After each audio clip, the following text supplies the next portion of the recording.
How's it going, guys? We are back with another Anthem video, and today I wanted to go over a correction, a bit of news that's been populating around, and the IGN video that's come out exploring Fort Tarsis.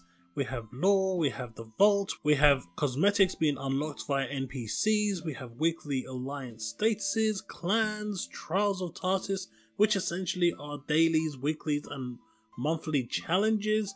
So without further ado, I think we should just get right in. In my previous video with the Colossus breakdown of skills, I was looking for that perfect video. And then I stumbled across it today, so I thought I'd pay homage to those people that are going to be playing Colossus out there, because this is pretty much what it's going to be like to play the Colossus. Okay. Do you want to play rough? Okay. Uno. Say hello to my little friend!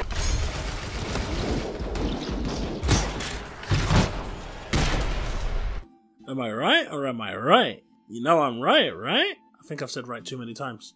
Maybe? Possibly? Nah, you know I'm right. Right, so everyone, if you find this useful, a like would be awesome. Don't forget to subscribe for more awesome Anthem news. I will be covering the Division 2 as well. They do have a trailer coming out today, so look forward to that. I'll also be covering the live stream and collating all the good bits that came from that and putting that all into a video for you guys. So if you like what you see, don't forget to subscribe. Don't forget to share, it does help the channel grow, it does help the video get more noticed. So on to the actual crux of the video. As you're exploring the world of Anthem, the Fort Tarsis is no different. It is a solo instanced hub where you can go into and do what you need to do in regards to the story. This area here is pretty much your own social space. It isn't an area that you can actually explore with other players, it is a solo hub where you pretty much can talk to NPCs, do dealings, build relationships, break relationships, but there is no Mass Effect type of relationship here. The type of relationships here extend to as far as goodwill and badwill, not the Mass Effect relationships, just so we get that clear.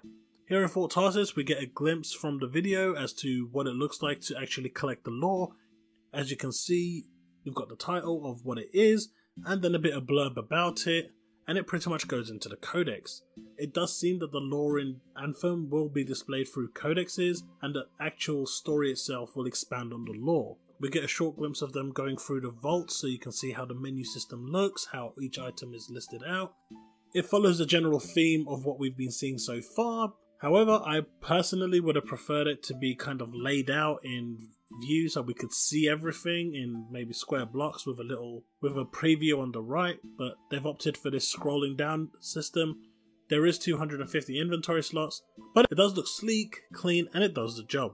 Next up, they came across an NPC who basically deals in cosmetic stuff. Instead of just selling it to you like you would expect from Tess Everest, for example, this NPC actually gives you quests to earn cosmetics. These quests could be fetch quests, kill quests, it could be anything.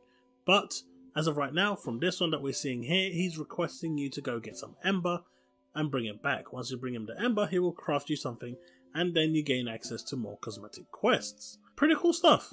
The fact that they're actually allowing you to go into the game and earn this stuff, not RNG, earn this stuff. This is pretty cool. I like it. This is really, really good.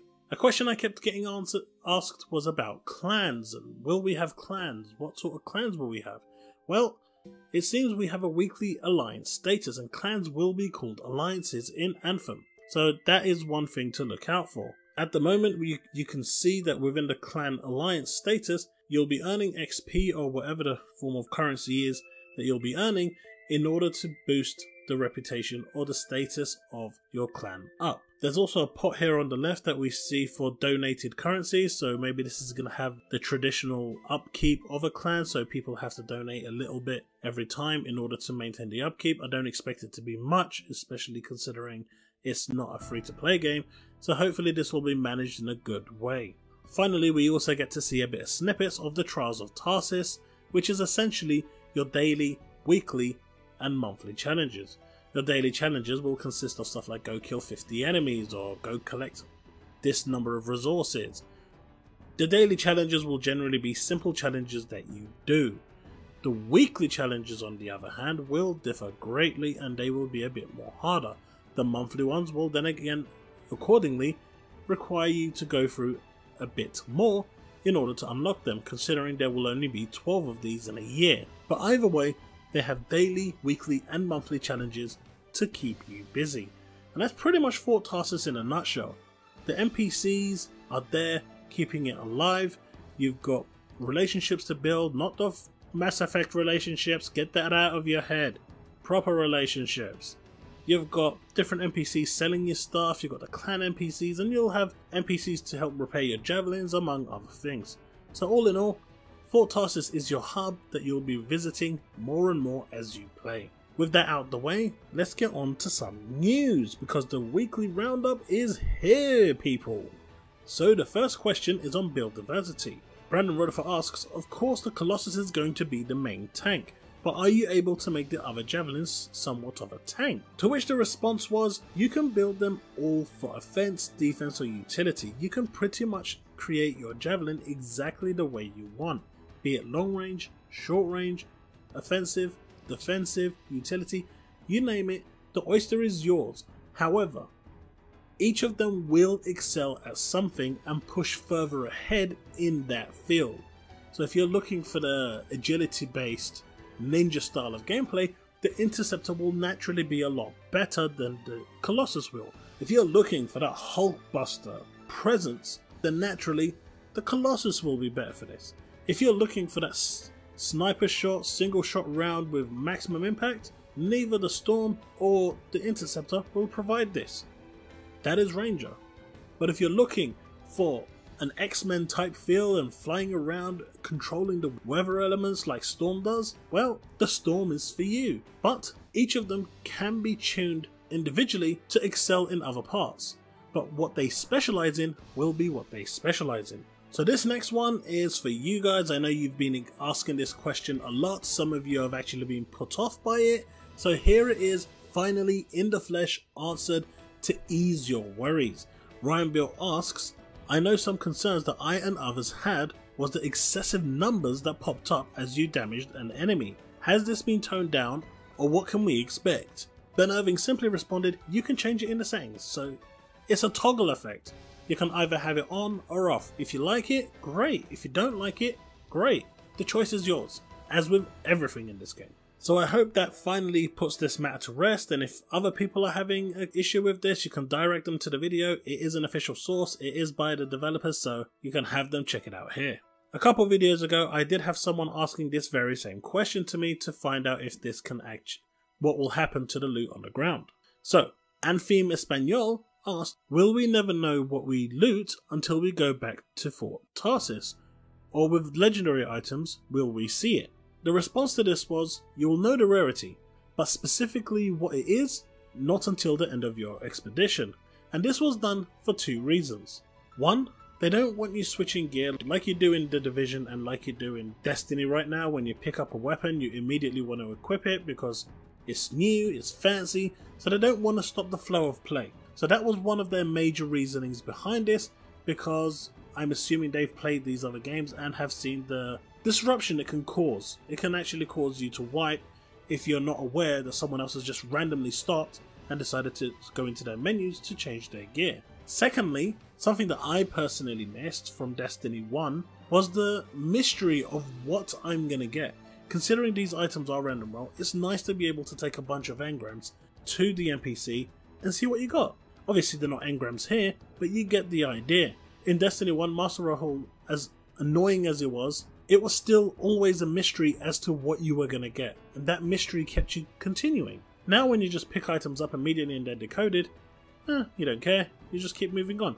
It's a disappointment after disappointment. At least this way, there is some mystery. Will it get annoying in 3 months' time? Maybe, who knows, but then it can always be changed, so see how it goes. Let me know your thoughts on this. Do you like this? Do you not like it? Do you like the fact that you have to go to an NPC to decode them? Or would you prefer to have it auto-decoded in the field? Another question you guys brought up for me was this one, from Captain Lunchbox yet again. That's such a cool name. I really like that, Captain Lunchbox.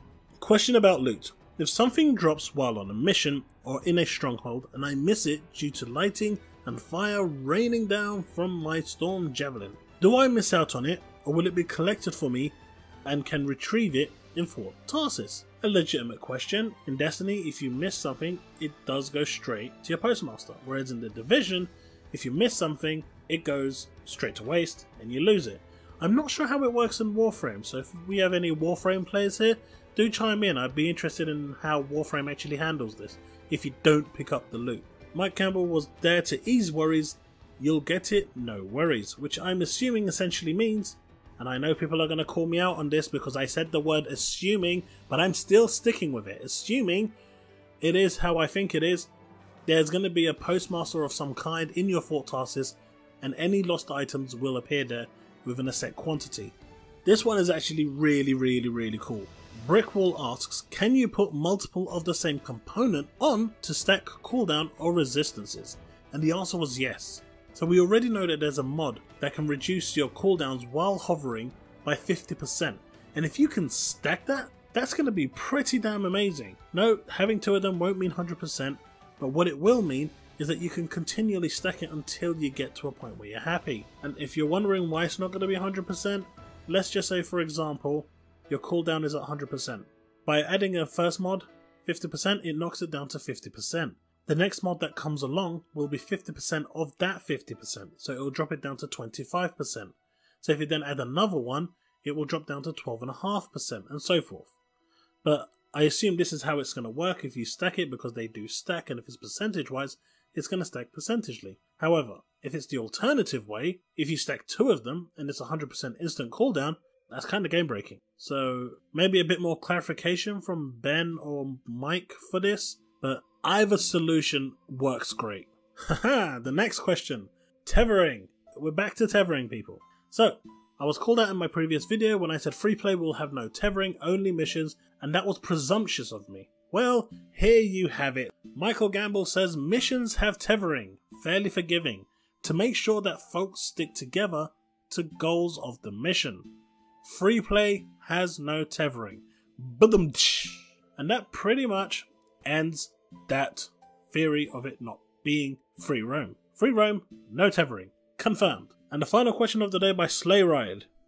Does enemy gun accuracy decrease based on distance? Should I keep my storm really far up, away, when up in the sky? Now we know that this game has RPG elements, so it's no surprise that weapons and gear have effective ranges, so distance will matter at all time. So you need to make sure you're at the sweet spot to not get damage drop. And that's pretty much the video. I really hope you've enjoyed this one. It's been informative. It's given you a bit more insight. We have got answers to a number of questions here. We've got glimpses of the weeklies, dailies and monthly challenges. We've got insights into a bit more of the clan. We've seen the vault, how the codex lore works. So all in all, I hope this video has had something for everyone and has been useful to you all. Leave a comment below, let me know your thoughts, let me know how you feel about everything, let me know if you have any questions. I do read through them, and hopefully I'll see you all in the next video. Remain legend. Say hello to my little friend!